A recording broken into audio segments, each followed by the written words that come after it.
क्या आपको कोई ऐसे चला रहा है जैसे एक पपेट?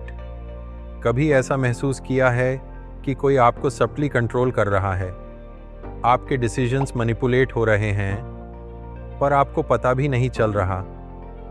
कोई बंदा जो सिर्फ अपनी तारीफ सुनना चाहता है, कोई जो बिना किसी रिमॉर्स के दूसरों का नुकसान कर सकता है, या कोई जो आपकी जिंदगी का चेस गेम खेल रहा है बिना आपको पता चले?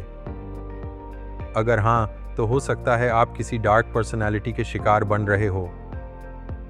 आज मैं आपको सुनाऊंगा 3 ऐसे लोगों की कहानी जो दुनिया को अपनी चाल में नचा रहे थे। नार्सिसिज्म, साइकोपैथी और मैकियावेलियनिज्म का असली चेहरा। और जो लास्ट स्टोरी है वो सबसे ज़्यादा डेंजरस है।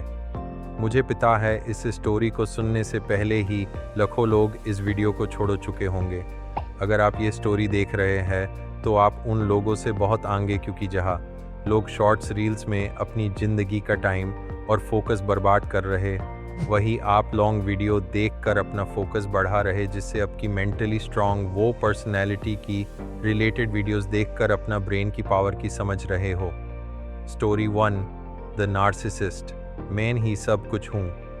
ये है रजत, एक सक्सेसफुल एंटरप्रेन्योर। इंस्टाग्राम पे हर जगह उसकी लग्जरी कार्स, ब्रांडेड सूट्स और हाई प्रोफाइल पार्टीज दिखेंगी, लेकिन अंदर से उसकी दुनिया सिर्फ उसी के अराउंड घूमती थी। फिर आया अमन, एक जीनियस एम्प्लॉय जिसके आइडियाज़ ने कंपनी को नया बूस्ट दिया, पर राजत को यह पसंद नहीं आया। उसके ईगो को हर्ट हुआ कि कोई और उससे बेटर हो सकता है। राजत ने अमन के प्रोजेक्ट्स डिले करवा दिए, उसके आइडियाज़ चुरा लिए और मैनेजमेंट के सामने अपनी तारीफ करते रहा। आखिर में अमन को रिज़ाइन करना पड़ा और राजत, वो अपने ही ईगो के चक्कर में अपनी कंपनी का फ्यूचर रिस्क पे डाल बैठा। ये होता है नार्सिसिज्म, जब एक इंसान सिर्फ अपने आप को सबसे ऊपर देखता है और दूसरों की सक्सेस से जेलस हो जाता है। अब ये स्टोरी आपकी लाइफ सोचना का तरीका पूरी तरीका चेंज कर दे। ये ध्यान से सुनो, अब इसका मैं पार्ट है जो लाखों लोग मिस कर देते हैं, जिससे उनका काफ़ी लॉस होता है, पर अब का नहीं होगा। अब ध्यान से सुनो। ये स्टोरी 2, द साइकोपैथ। दार का कोई मतलब नहीं, मीट कबीर। अ चार्मिंग, फन लविंग, फ्रेंडली गाय। हर कोई उसका फैन था, लेकिन एक प्रॉब्लम थी, उसके अंदर गिल्ट नाम की चीज़ नहीं थी। एक दिन उसने अपने दोस्त रोहित को बोला, भाई बिजनेस करें, ट्रस्ट मी, हम दोनों करोड़पति बनेंगे। रोहित कन्विंस हो गया, अपनी लाइफ की सारी सेविंग्स इन्वेस्ट कर दी। लेकिन जैसे ही बिजनेस सेटल होने लगा, कबीर ने सारा पैसा अपने नाम करवा लिया और रोहित को फ्रॉड के झंझट में फंसा दिया। और जब रोहित ने समझाने की कोशिश की, कबीर बस हंसा और बोला, business is business bro. Psychopaths ऐसे ही होते हैं।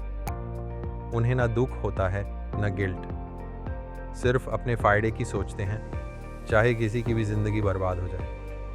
अब एक ऐसी स्टोरी जो आपकी लाइफ में कुछ ना कुछ लॉग एक्सपीरियंस किया होगा। Story 3, the Machiavellian. चलक दिमाग। ये है विक्रम, एक कॉर्पोरेट मास्टरमाइंड। उसका गोल सिर्फ एक था, पावर और कंट्रोल। कंपनी में एक बड़ा प्रमोशन आने वाला था।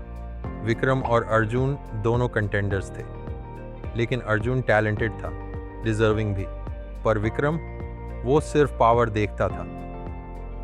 उसने सीक्रेट स्ट्रैटेजीज चलाई, एचआर टीम से दोस्ती करी, अर्जुन के अगेंस्ट रूमर्स फैला दिए और मैनेजमेंट को कन्विंस कर दिया कि अर्जुन अनरिलायबल है।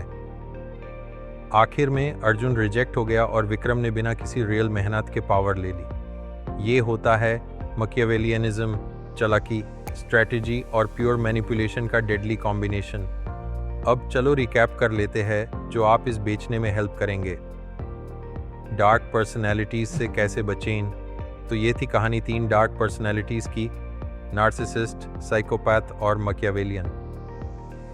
ये लोग हर जगह मिलते हैं, ऑफिसेज में, दोस्ती में और कभी कभी अपनी फैमिली में भी। हमेशा अलर्ट रहो, हर चार्मिंग इंसान अच्छा नहीं होता। अपने इंट्यूशन पे ट्रस्ट करो।